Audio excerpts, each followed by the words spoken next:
بسم اللہ الرحمن الرحیم۔ السلام علیکم۔ تاریخ کا گہوارہ بہاولپور کا نور محل، حیرت انگیز حقائق اور دلچسپ تصاویر۔ دوستو، آج کی اس ویڈیو میں ہم بہاولپور کے نور محل کے بارے میں حیرت انگیز معلومات آپ تک شیئر کریں گے۔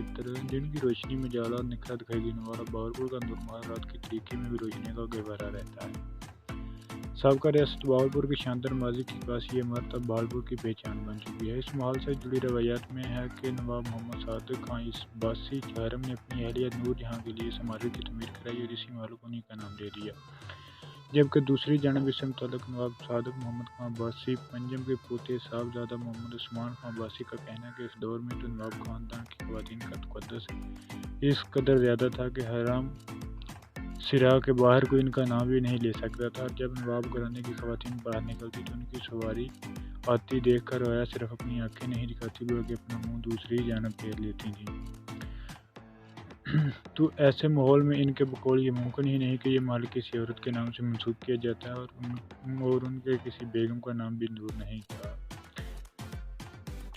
سن 1877 میں تعمیر ہونے والا نور محل اب فوج کے زیر انتظام ہے اور ایک تاریخی عجائب گھر کا درجہ رکھتا ہے۔ نور محل باہر سے جتنا خوبصورت دکھائی دیتا ہے، اس کا اندرونی حصہ بھی اتنا ہی وسیع اور کشادہ ہے۔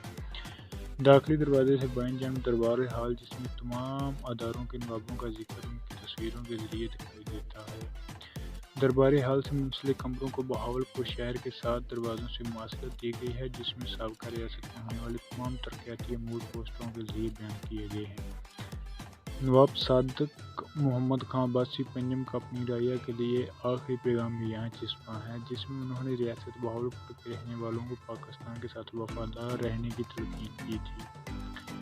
ہفتہ وار صادق الاخبار بہاولپور کی کاپیاں بھی یہاں دیکھی جا سکتی ہیں۔ ریاست نے اپنے عدالتی اور فوجی نظام بھی تشکیل دے رکھے تھے۔ یہاں تصویریں اس دور کا احوال بیان کرتی ہیں۔ نوابوں کی فوج کے زیر استعمال رہنے والے ہتھیار بھی یہاں دیکھنے کو ملتے ہیں۔ بیڈ روم کے طور پر استعمال ہونے والے کمروں میں اس دور میں استعمال ہونے والا فرنیچر بھی رکھا گیا ہے۔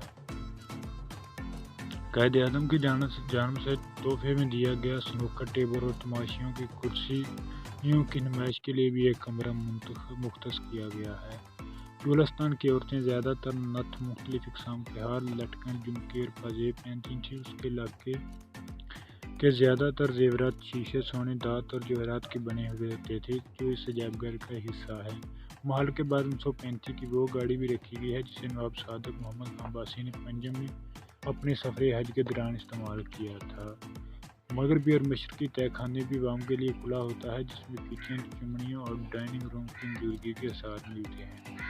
تہہ خانے کی سیڑھیاں صادق گیلری کی طرف بھی جاتی ہیں، جنہیں بعد میں بند کر دیا گیا تھا۔ دوستو، یہ تھی کی ویڈیو۔ امید کرتا ہوں ویڈیو تو آپ کو اچھی لگی ہوگی۔ اگر اچھی لگی ضرور لائک کریں۔